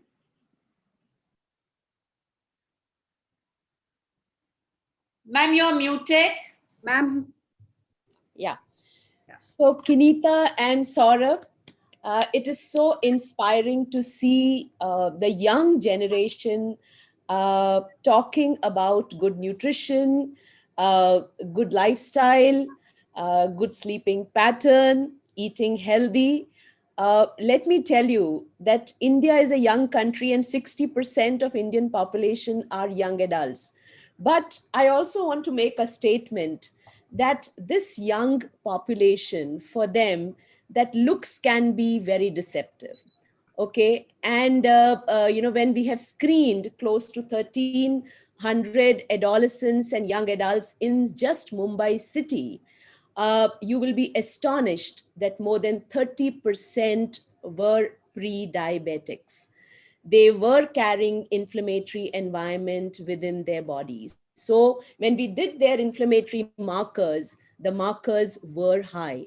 But the good news is that just by a food intervention, which was a 2 handful of nuts given for 3 months, 90 days, you could bring down the inflammation in their body, right?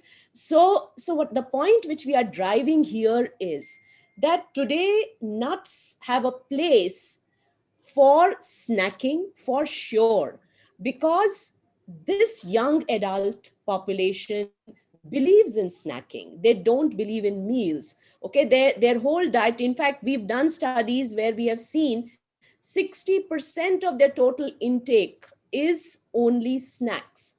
And if they do not know what to snack, they are really damaging their internal environment. So if at the age of 16 to 25 you are seeing 30% of pre-diabetes, inflamed body, they are likely to become type 2 diabetics if not attended in the next 5 to 10 years.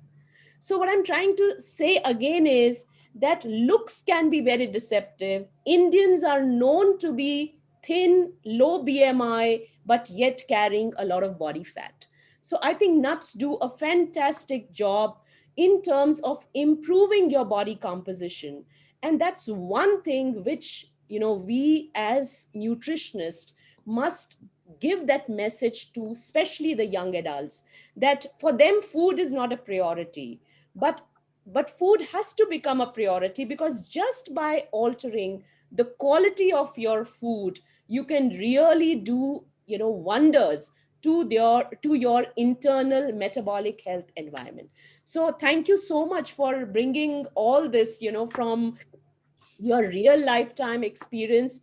And let me tell you, people like you are the ones who can really inspire the adolescents, the young adults, the younger lot of population. And we are most concerned about this population because this is the future of India, right? So if we are talking about nuts and fruits as the snacking option, and like what Kinita said, that my kid reaching out for a fruit, reaching out for a handful of nuts, or reaching out for yogurts as snacking options, I think this is a fantastic behavioral change which you can bring in right early in childhood and make a conversation with them.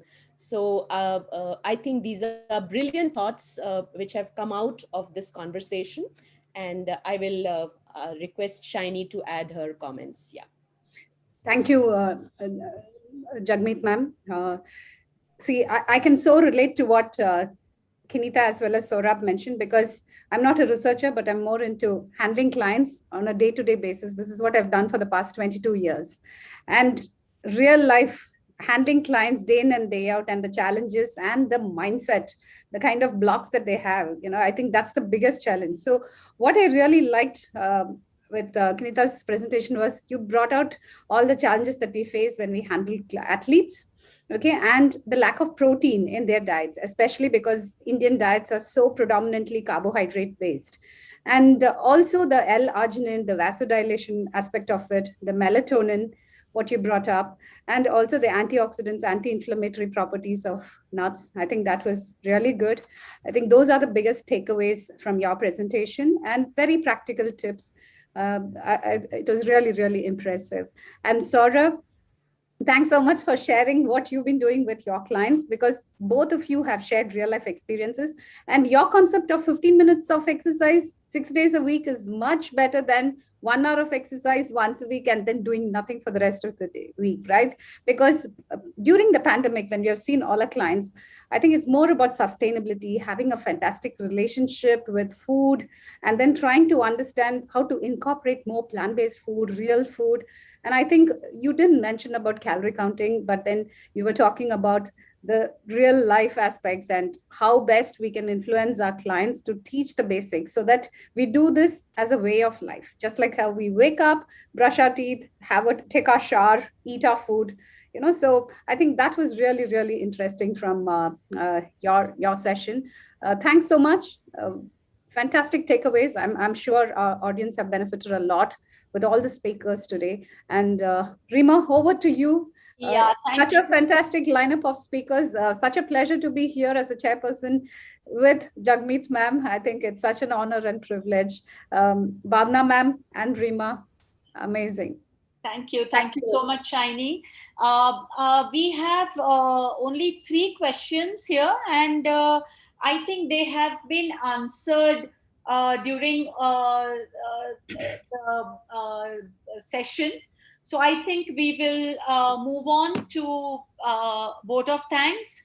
And I think it is my pleasure and privilege on behalf of the Indian Dietetic Association, Gujarat chapter, and the special interest group of Wellness and Fitness. I would like to express my gratitude to all present here today. As Jagmeet ma'am mentioned that we have turned adversity into opportunity. We have these eminent speakers serving the best of science literally at our doorstep today. There were some excellent deliberations revealing the nooks and corners we didn't know existed and surely exciting our curiosity to learn more. I also thank our chairpersons, Dr. Jagmeet Madan and Ms. Shiny Surendran for those very, very valuable comments and summing up. This program was made possible by the dynamic India representative of American pistachio growers, Mr. Sumit Saran. Thank you, Sumit, for connecting us with the APG team. I cannot thank enough the team of APG for being there for us. We are so glad that Judy, Rennie, and some of her team members are here with us today. We are super happy to continuously host these academic events. So I thank our audience today for all the love and support that you all have been giving us and continue supporting us as we go along.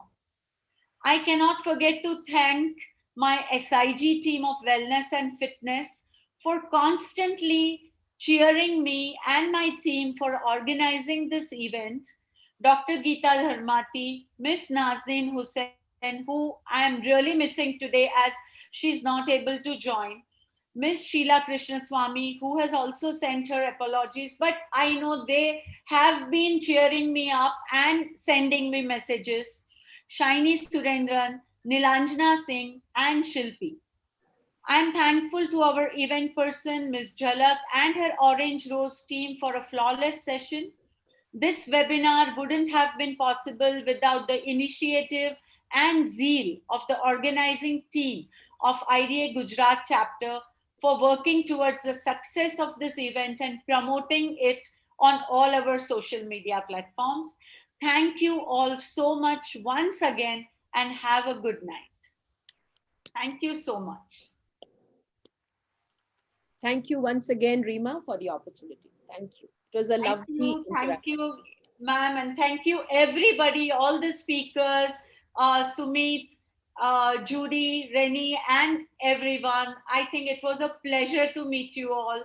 And I'm really, by the responses and the way we have had the discussion today, I think we all have enjoyed a lot. Thank you, Rimaji, all for you. Thank you so And much. thank you, you. Geeta, for joining. Bye, ma'am. Thank you. Bye, Bye. Geeta. Bye, Saurabh. bye, Mike. Bye. Bye, ma'am. Everyone. Bye. Bye-bye. Namaste. Namaste. Namaste, Judy. Shubhratri. Good night. Shubhratri. Yeah. Okay. Yeah. Bye-bye.